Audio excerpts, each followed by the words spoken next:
Right.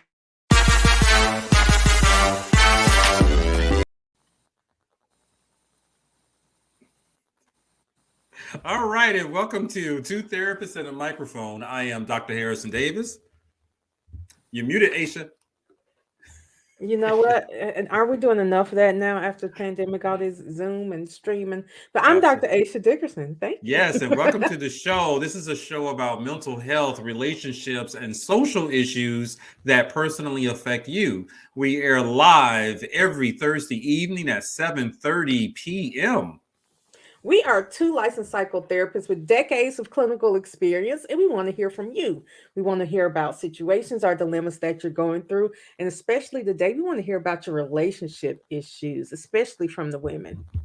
Absolutely. So last week we had a wonderful show. We talked about healthy relationships in the season of Valentine's, and we focused on the women. And we had two very good guests on to talk about relationships from a woman's perspective. Well, today we're going to focus on the guys, and we're going to talk about what is it like for the guys, the brothers, in healthy relationships. So Dr. Dickerson invited one of her friends, colleagues, to the show. Tell us about them. Okay, so I asked Mr. Kelvin Troy Johnson to come talk to us today because I actually like watching his videos. And Kelvin Troy Johnson is a dating and relationship coach and the author and creator of Love Coach Atlanta. His specialty is in helping successful, single, centered women understand and find successful men for dating, relationships, and love so that they can find the highest quality partner possible and live a happy, fulfilling life in love. Ooh, sorry, that was a whole lot of words. So, with almost 200,000 followers on TikTok, All Kelvin drops right. the secrets of how men think when it comes to dating and love, and that's why I'm always listening to him. He graduated with a bachelor's degree in psychology from Norfolk, woo, Lord, State University. Norfolk. There we go. Nah. And- in addition to all of that, he spent 17 as a male counselor and coach, helping men to discover their purpose, power, and potential. With thousands of sessions done, he now shares concepts, ideas, rationale, and secrets of why men do what they do in relationships. So he has a weekly broadcast on his YouTube channel called Secrets of the Mind of a Man, and he's releasing the much anticipated book with the same name later this year. Welcome, Kelvin Troy Johnson. Thank you. Absolutely. Thank Welcome you. to the show. So you only focused on the women on your show? You only give advice to the women? What I heard was that you worked with men, and so now you're sharing the secrets with the women. Like, here's That's all the correct. all the broken men I worked with. Let me tell you. Yes, and I Yeah. still work with men. I still work with men, but yes, the women. I actually got into it by that way. Hmm. Women kept coming to me saying, "Look, I hear Hmm. you saying all this stuff, talking to the men. You talk to these men all day. Hmm. Tell me what's wrong with this guy." Hmm. Tell me, does he love me? Does he want me? Is he playing me? Like, so I just started talking, and here we are. Yeah, we talked about some of that last week Okay. on last week's show. So tonight, I just want to open up, Kelvin and Aisha and I. We also see clients, So and Yes. and I think about 80% of my clientele are guys, mostly black guys, and there are two different groups of guys who I see. They're the ones who are 28 to 33 years old, and they need Mm-hmm. like a little guidance. Not Mm-hmm. necessarily psychotherapy, but just to figure Mm-hmm. things out. And then Mm-hmm. there are the brothers over 40. They tend to be married or divorced, and they're Mm-hmm. trying to navigate a whole lot of stuff, even some things from their past. And so as I talk to them, I've noticed some issues keep popping up. What Mm. are you seeing with the brothers out there as far as relationships, and how are they handling relationships and the quality of those relationships? Let's just start there. What are you seeing? And I'll tell you what I see. Yeah, one of the things that I'm seeing outside of the impact of the pandemic, Okay. right? Because we can't skip over that. Right. That there is an impact as far as the pandemic goes in relationships. People have gone one of two ways: either the pandemic brought them together, or Mm. drove them in opposite directions. Yeah. They realized, wait a minute, I this is not even the right person. They were stuck in each other's face for And too I'm long. stuck with you. Yep. No, you know, And no way out. Yes. And some people did get out. But I think what I'm also seeing now is I think that's kind of settling down a little bit. It was like, because I think the pandemic brought out all of our survival instincts, you know, like, because if you didn't know if you was going to wake up tomorrow, you know, all of a sudden now, like all the serious questions of what is life and why am I with you doing it? You know what I mean? Gotcha. So after things kind of like calm down a bit, I think I'm seeing more men just kind of just seeing what this is and not being in such a panic to go in the opposite direction. So Gotcha. So I'm actually, I saw some of that throughout the pandemic. But one of the things that I'm noticing, coping skills with the guys, maturity level with the guys, and the pandemic really amplified some issues that were already there. And perhaps they didn't pay attention to it, but they couldn't escape the way you described it. But the reaction to it and how they cope with it and things that they turn to really surprised me in trying to figure out what's the next level, you know. So I want to make sure before we end tonight's show, I want to hear your thoughts about the emotional maturity of Black men in particular compared to Black women, because there seems to be a gap. And that's who I see. This early to mid 30s on up to almost 50, who, you know, I've been sometimes been with the same person for 10 years. Whew, not me, but you know, that's what we what we see. And just obsession with trying to fix broken men who are broken in many different ways. Some of them are shattered, some of them are, you know, melting, whatever it is. So a lot of broken men getting into women's lives and breaking them as well. So let me say, dating Black men is dangerous. I said it. But what do you mean by broken men? What's It's dangerous. So you choosing war tonight? You know, let's just go ahead and jump right in. Yeah, that's Aisha. I know Aisha. She gonna take a gangster stance. But I do see the men who I think believe can fit into that category.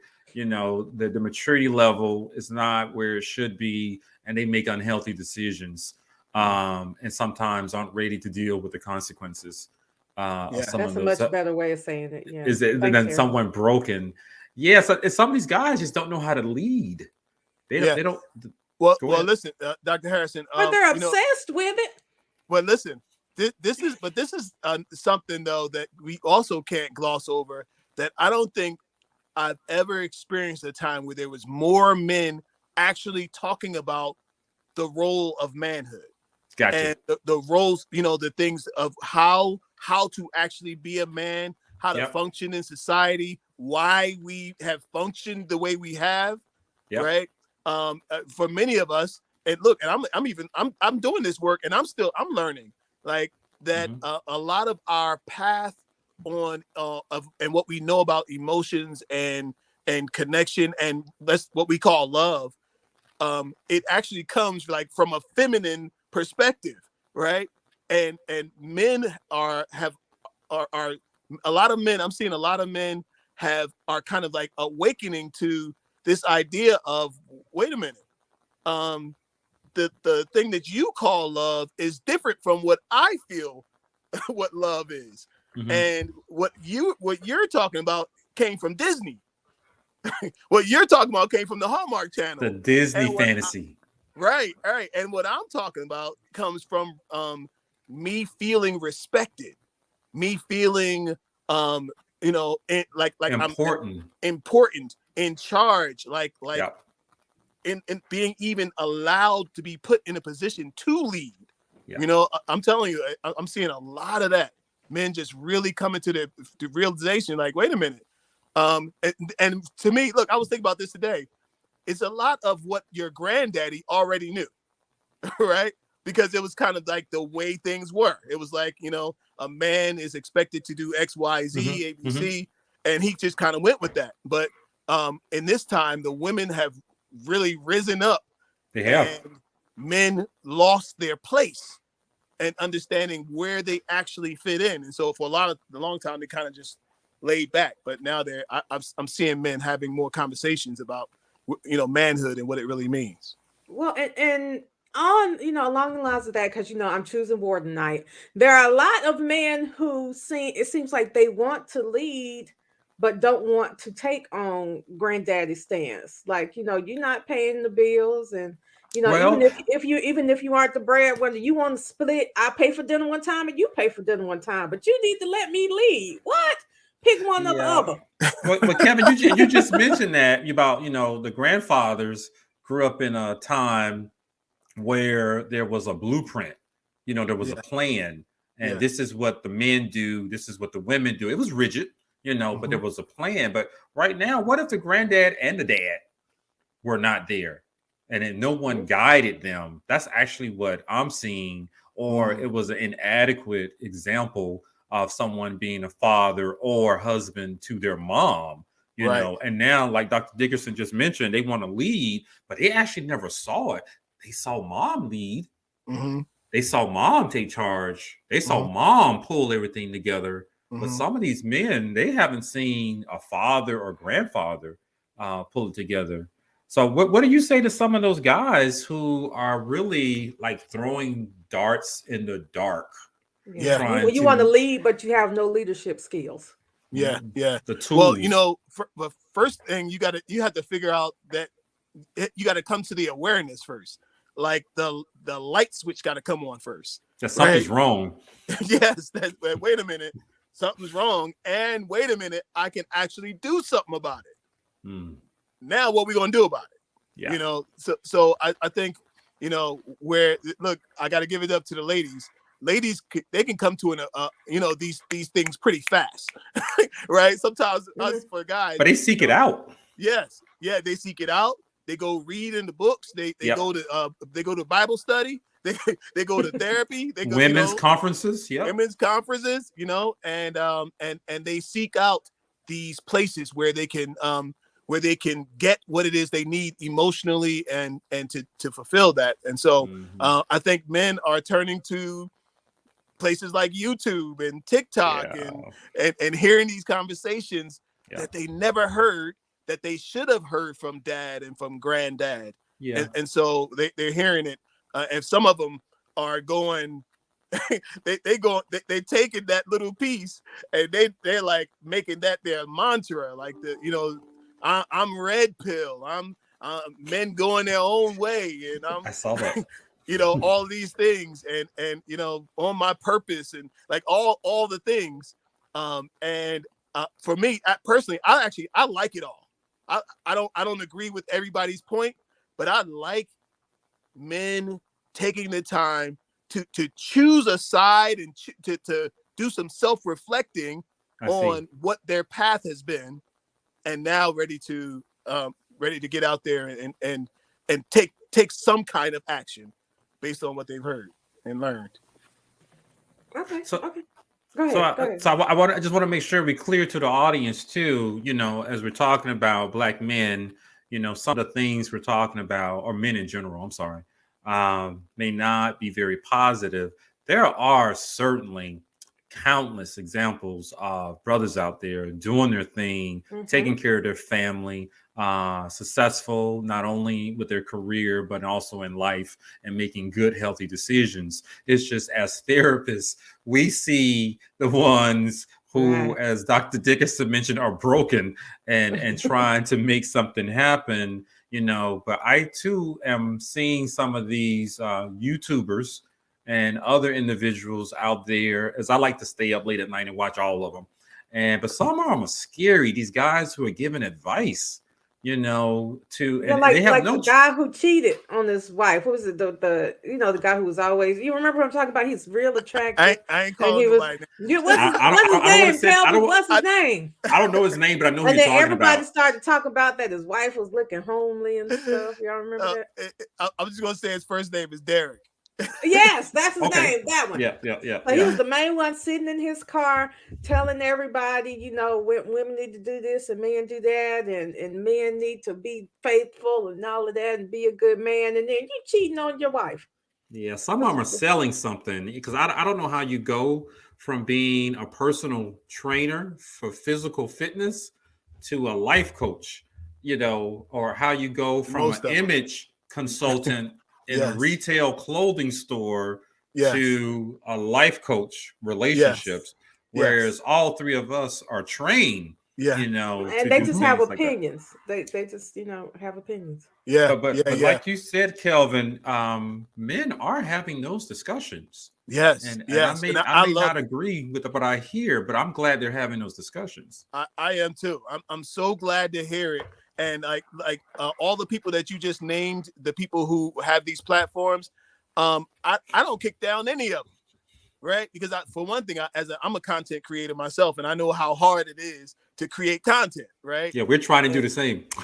Yes, exactly. We all content creators, and they have found a niche, found a space that that people are interested in hearing the perspective on. And as long as people are talking, people can possibly be learning.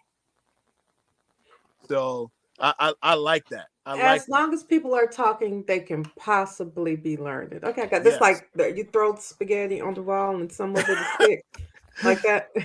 Well, look, everybody's coming at that spaghetti from a different angle. Okay. You're familiar with the Rorschach? I am. The Rorschach test. Everybody's seeing it differently. One looked like a butterfly, and the other one looked like I don't know what.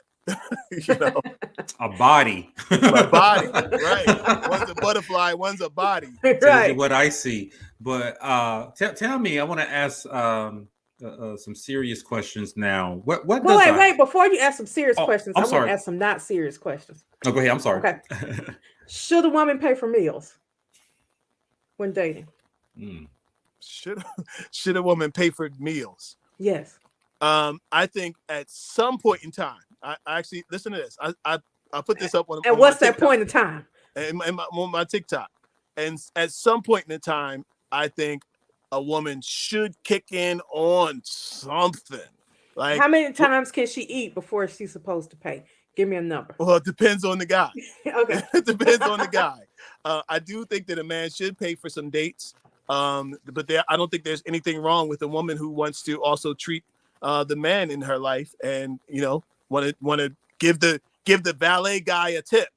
I mean, like your money spent too. So like, but I think, in the beginning stages, for one thing, look, to me, Dr. Aisha, this is actually, that question's actually bigger than just paying for dinner. Yes, okay. I agree. Right. It's my thought that the man should control everything in that dating. If I had some pearls, I'd clutch them. Ooh, I just saw Aisha's face. Control everything. Look.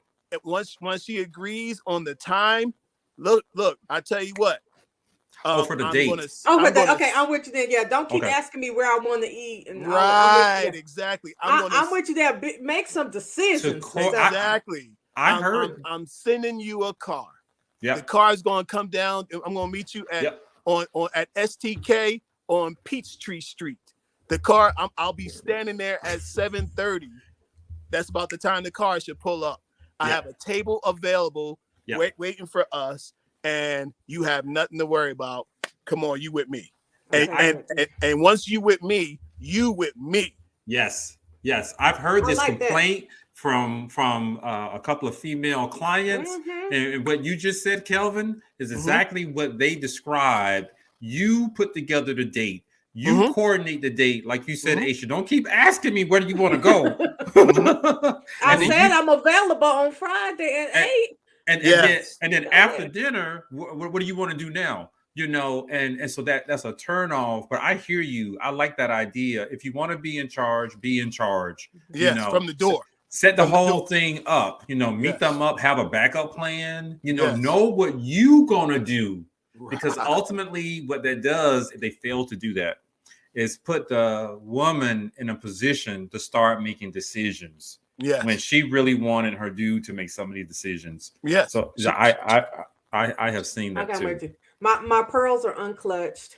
I'm in agreement with But when you said it, I thought you meant for overall general. No. Okay, but you mean for the date. I agree with that. That word control was a trigger for me. I started. But at the same time, to go back to your question, Aisha, about paying for food, I think it comes down to expectations.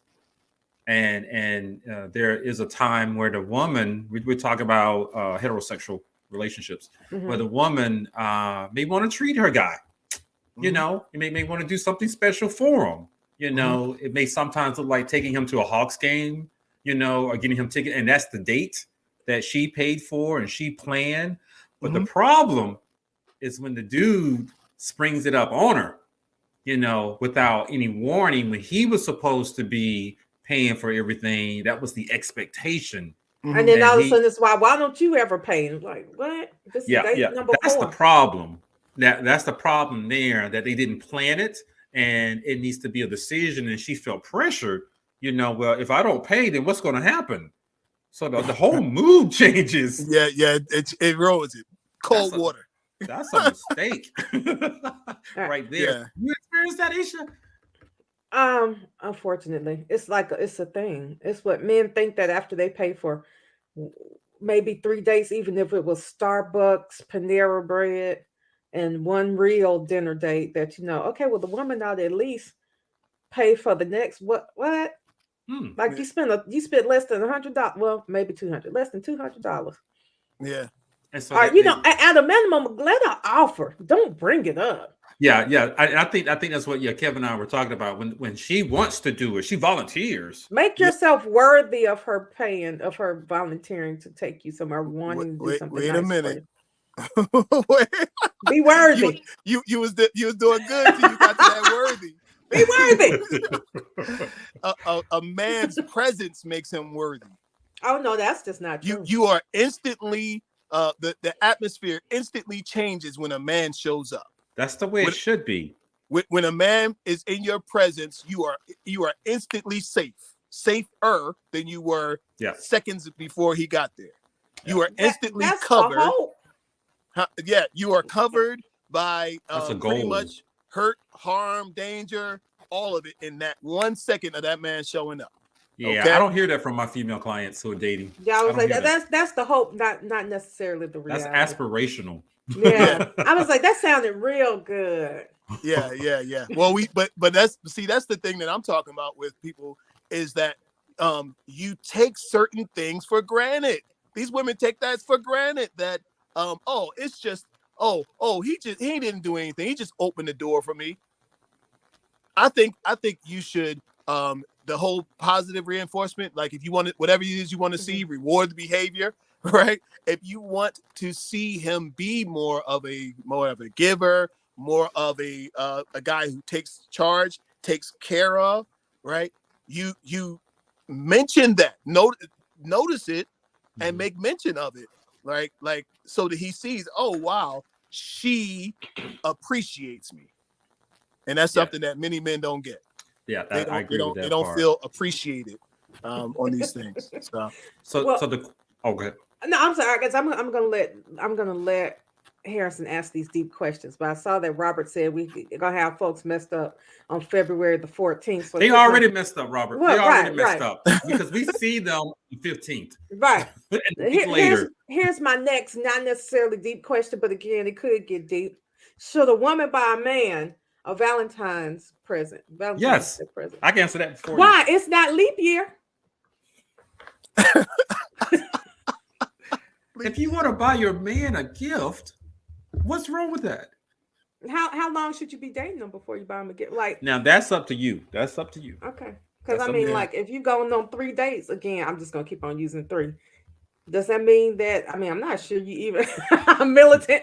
I'm not sure you should even expect a Valentine's gift. But if I'm not sure I should expect one, what I look like giving you one? Yeah. Now I'm courting you. Yeah. I think if you guys are an item, okay, in a monogamous relationship, exclusive, you guys are together. then I would. Most men probably wouldn't even expect a Right. gift, Yes. but most men probably would end up with a gift if you're in a relationship. In a year that's not a leap year. That Wasn't that the rule that you only buy your man the I- gift on I don't leap know year? nothing about that. No, I hadn't heard that one. that might be an Yeah. Alabama thing. Must Any be. other questions, Aisha? No, I'll let Harrison ask deeper questions. No, I like I'll your stop. questions. That first one was real good too. But Kelvin, Hmm. what does a healthy romantic relationship look like for a grown man? Okay, so for men, right? Yep. We are achievement oriented. Like for most of the boys that I grew up with, we raced to do everything. Competed. Me and my brothers, we raced to the front seat. We raced up. Last one get there is a rotten egg or whatever. And so everything was competitive, and so I think somewhere along the lines we lost a piece of that.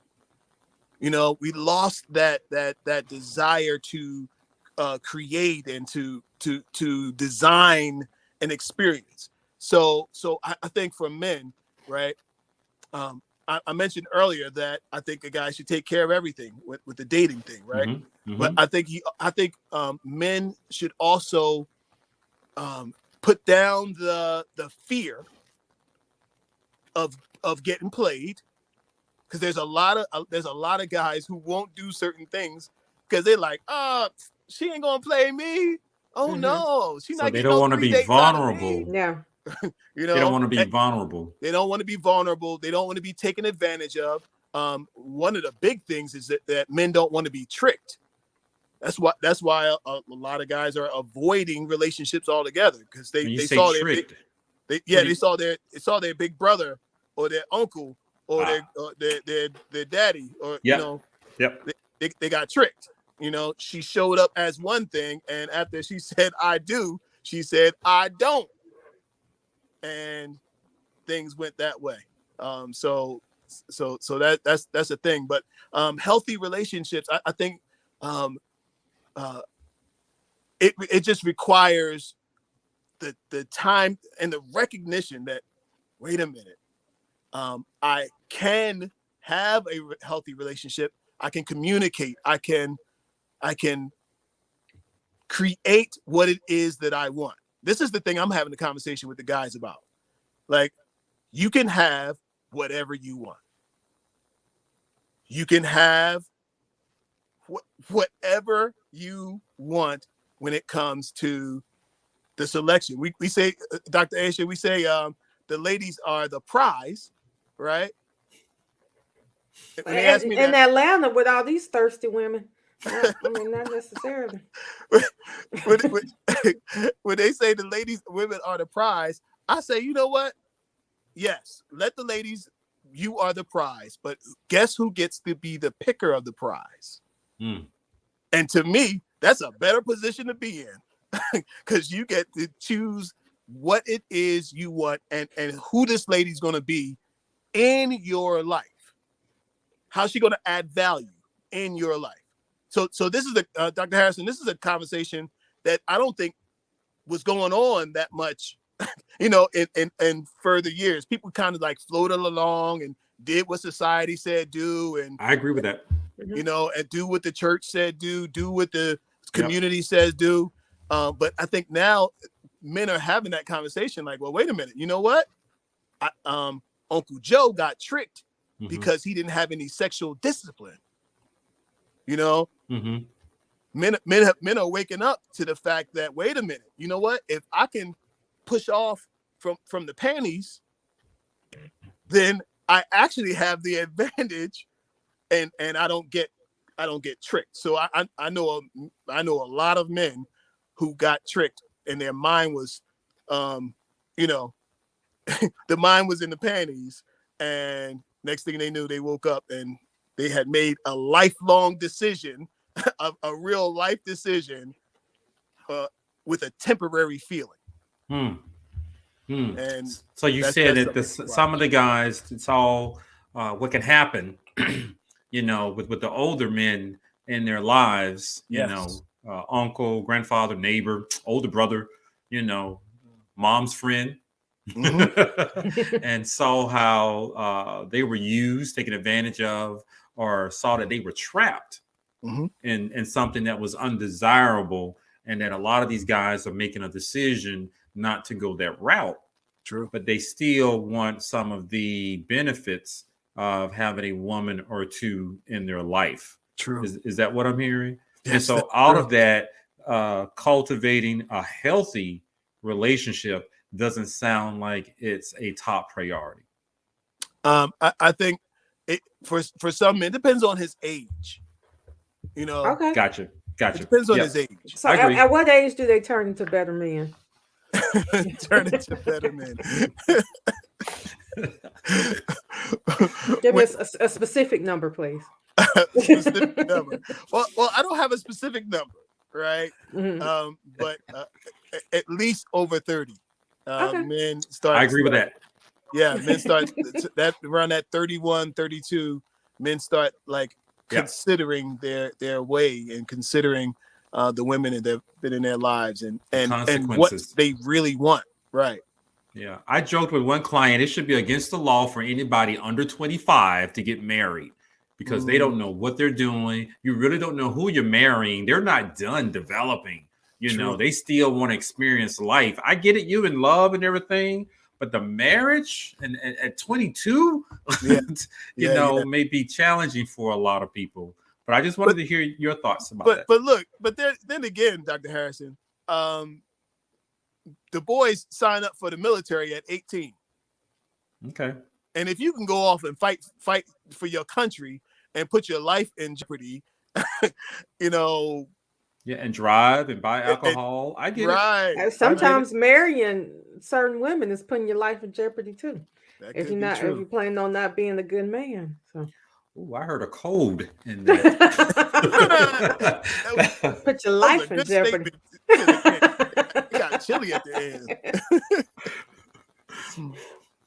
All right, so Kelvin, we're running out of time, but the last question I want to ask is, I know, right? There's never enough time to ask all the questions I want to ask, but what top? Because I love your top fives, top threes. I'm going to ask you for three. Okay, we got more. I want to ask you five. Five. Okay, let's give me five. Five things. Five things that you think that women can be doing to be better partners based on what you've seen. Oh, I love this question. It's a great question. So thank you. Yeah. Here's some things that I'm observing that I think could really put a woman kind of on top. Now, I say on top because in general, when we talk about single men, most single men have women in their lives. I call them helicopter women. It's like the mom, because to me, a lot of these little broken baby birds, when you were talking about, that they're used to being tricked, is because they've been being tricked by their mamas all their lives. Well, that's a whole different thing. Okay. That's a whole different thing. That's another show. But most single men have women in their lives. Now, I'm not saying that they sleeping with all these women. Are you saying like this female best friend over on the side is waiting for you to realize that she's the love of your life? Yeah, got a female best friend waiting for benefits. Yeah, right. Sometimes that happens. And college friends who are still around, and the co-workers who he likes to hang out with. I have those clients. Yeah, right. These undefined relationships. Yes, correct. Yeah. And so the question is like, how does that guy choose this woman, maybe the woman who's listening to this, above all the other women? Because that's we want the women to win who show up here. Okay. So they're all circling around, and how can they be the one that he pulls out of the pool of thirst that's circling around? Well, one of the things is, if we're talking about good quality men, the kind of man that you actually want, like that that upper 10% that we always talk about. That all the somebody women with a career and a good credit score. Yeah, and, you know, yeah, him. Right. Minimal baby mama drama. Yeah. Minimal baby mama drama. Yeah, he got his stuff under control. We got things under Keeps control. his child support paid. Yes. Yeah, okay. And he doesn't need you for anything. Right. Right. Mm-hmm. So that woman that can rise to the top is a woman who looks at that guy and kind of sees something that he doesn't see. Right. And she's adding value to his life. She might, I don't know what is he into? If he's into, computers, right? He's into computers. The computers is his passion. He loves computers. He wants to open a computer store that repairs computers. He could just do it all day. Yeah.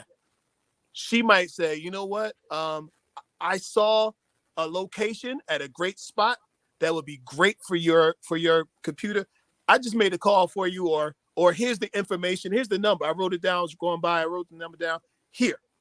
Right. Right then, she just added value to his life, and she tied herself to his passion. Some people call these tricks, right? I say, if it works, do it. Because if it works, do it. Because love is a game, and some people winning and some people losing. But Kevin, let me ask a quick question about that, because I heard that, but are you concerned that that the woman is not putting herself in a position always helping him out with things? I get it. There's a connection there with something with computers, so they like it a lot. That can keep them engaged with each other. But, and then she's trying to let him know what I'm willing to do for you to help you with your passion. So it's just, when you mention that, are we not concerned that she's setting herself up to stay in that position for the rest of that relationship, where she's always helping him out, showing him how to do things? Well, I think that's kind of the cart before the horse. Okay. I think she can measure and decide, because usually a guy who's passionate about whatever he's passionate about, like she's not gonna be able to teach him nothing, about the thing that he's passionate about. I got you. But her willingness to observe him and see what can make him better. I don't know one guy who doesn't want to be better and want to have a partner in his life who makes him better. I got you. If not, what's the point of her being there? You understand? Like what she if she's here, she has to have a purpose for being here, and her purpose has to be to raise my life up, to help me to see something that I didn't see, have an experience maybe that I wouldn't have had otherwise. That's what we call adding value. But is there such thing as helping too much? Like, should she? Because that's the complaint I hear. Right, I invested my money. Nothing. Yeah, he can't do nothing. I had to do this. I had to do that. I want a return on my investment. And see, this is what I hear. So that's why I brought it up. But I hear you. You got to establish a connection. There's a bond there, something that you can then talk about and engage in. I hear that. And then she offers some type of assistance, for him to reach his goal. It's just, I'm perceiving that 10% guy who you two just described, he knows how to get it. He may want to balance, when he's not at work, when he's not grinding, to come home and someone to help him to relax. Yes. That's what I've heard from some of the brothers. But the guys that you two just talked about, they know how to get it. Or they know how to find out how to get it. But then there are the ones who have no clue what they want to do. Right. And then somebody comes along to save them. And she stay. And that's my clients. Yeah. But what's the other four? I'm sorry to interrupt. All right. So the question was around how can a woman kind of stand out? Was that? Yes. How can she be a good candidate for the 10%er and not for the bum? Okay. Somebody ain't gonna like this. Is it gonna be me? You about to say something I don't like, anyway. Kel? Let's go for it. There's three things that that man that we're talking about is looking for. Okay. A woman that's fit, feminine, and fun. Now, okay. Now, because we said we're gonna tell the truth tonight, right? Yep. Sometimes you can throw out fit. You know, I'm not talking about you got to look like a stick figure, right? I got you. But as fit as you can, because when the guy is out on the town and he's checking out the ladies, you know, the fit chicks go first. That's just, they get the attention first, and you know, I about to snap on y'all. Look, I mean, I'm with you.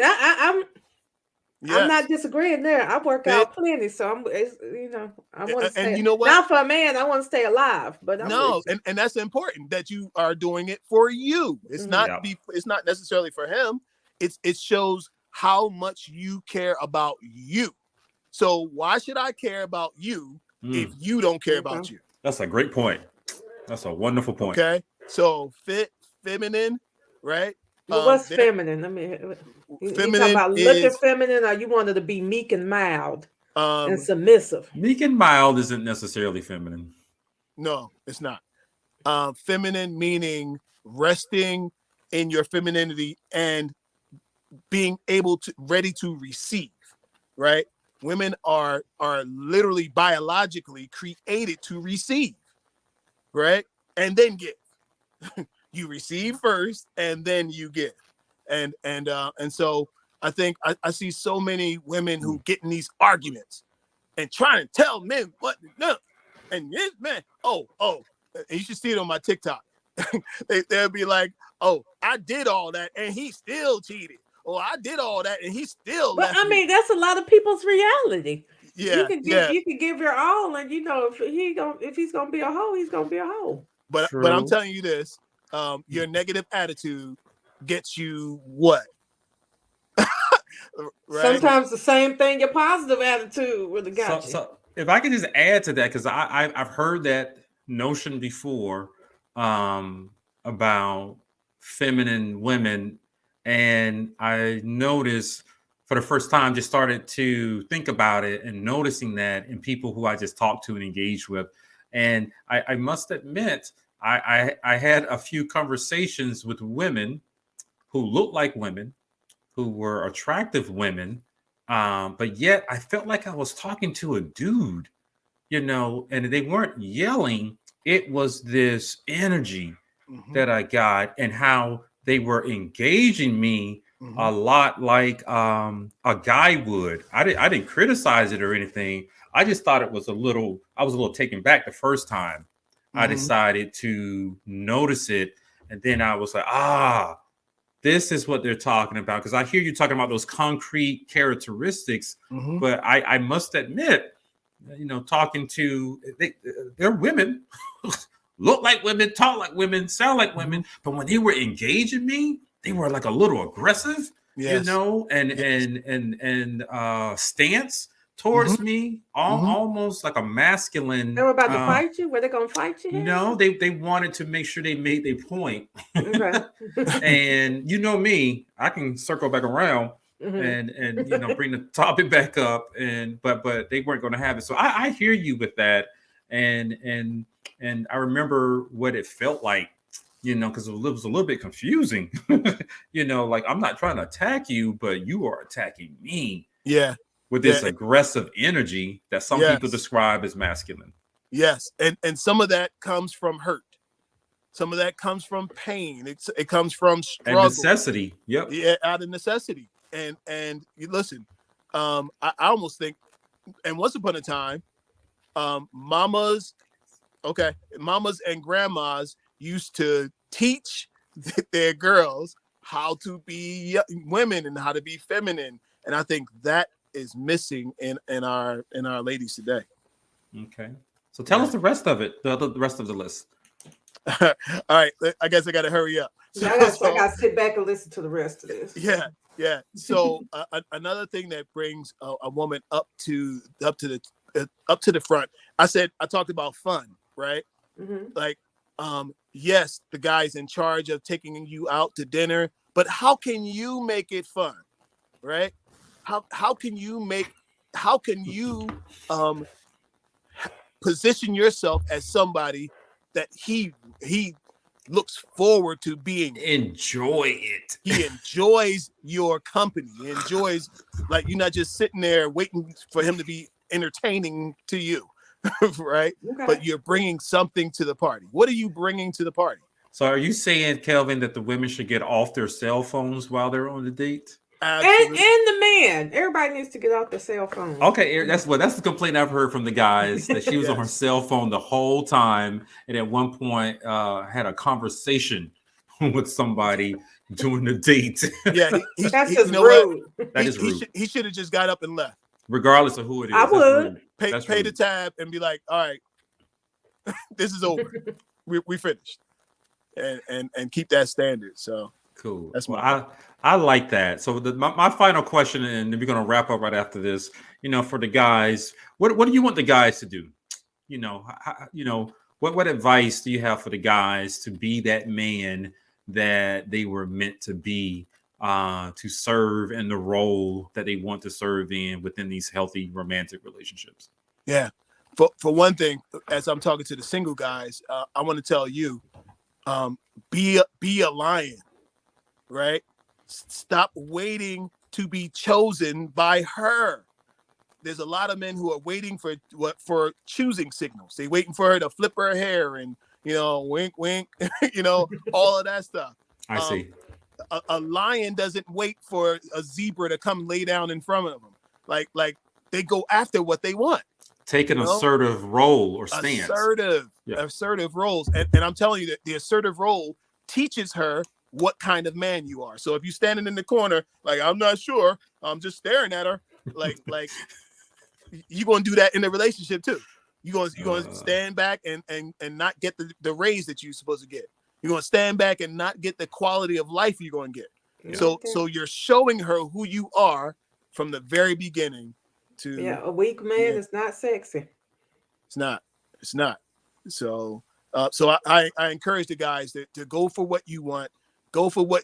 Listen, nobody's out of your league. So, Dr. Aisha may disagree with me on that, but I'm telling you, nobody's out of your league. I've seen it. I do disagree with that. Sometimes I'm like, whoa, you looked over here and thought, Yeah, but Aisha, you thought that was a good idea. But Aisha, you've seen those couples out there, maybe before the pandemic when we're all getting out and about. But you're like, damn, what is she doing with him? I do, and I also state some reasons that I think, So I agree with you. No one's out of your league because I have seen it. Yes. Ain't got nothing going on. Don't know how to make decisions. She's gorgeous. She looks good. She has a law degree, and you don't have 1 degree. Yeah, but she's taking care of you. I agree with that. To go after it. You never know what's going to happen. You never know. So go all out. I'm encouraging guys to get creative too, right? Look, all the dates don't have to be down at SDK for $100 or for $200, right? I like dates at the park where you might have got there early and turned it into a scavenger hunt, and you have done something that prepares the moment, and so you have no idea what'll happen after that. So use your creativity, man. Somebody asked the question on here, what kind of man? You want to answer that in a couple of minutes? Yeah, right quick. I like a man with good credit and can keep his bills paid. I don't mind men who have children as long as they keep their child support paid. You want a responsible guy. Right. There we go. And who doesn't have, like I said, minimal baby mama drama. At my age, I almost expect people to have children. I don't like men who are argumentative. I like for them to pick, the dates. Like you said, don't keep on asking me what I want to eat. And once you make up your mind, don't keep on changing it to somewhere else. I need you to follow through what you say you're going to do. And I don't have to talk to you every day, but I ought to at least get a text message, and it better not be what you're doing. Good morning and good night. There you go. Okay. All right. So all you guys interested, her contact information. I'm not on the market, though. I'm not on the market. I'm asking for everybody else. I apologize for that. So Kevin, tell the audience. Go ahead. Look, but I was just going to say, but she is a model for a certain kind of woman. So it may not be her, but there's a lot of women like her. Absolutely. And, if you follow that instruction, you'll do good. So Kevin, tell us, how can the audience find or contact you? Yes. So you guys can reach out to me. I've got something cooking. I have something I call the Love Coach Zoom Room. LoveCoachZoomRoom.com is where you find it. I'm opening it up. It's kind of a group coaching session. I'm doing it on Saturdays at 12:00 p.m.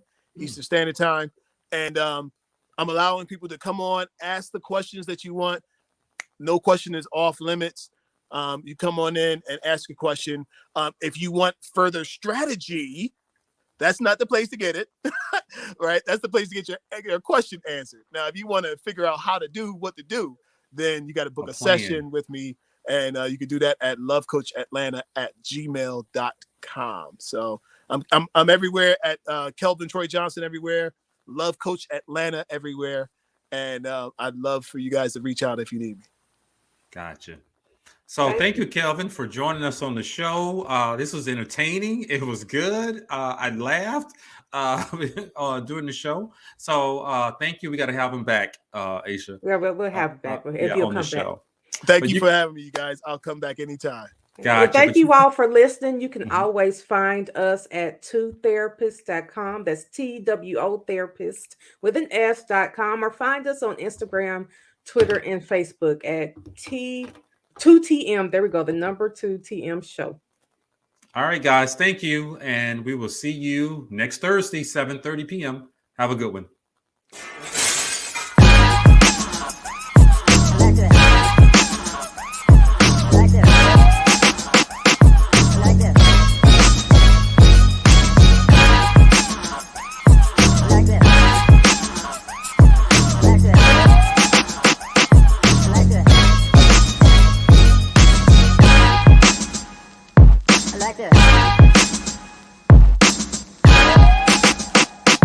Like this.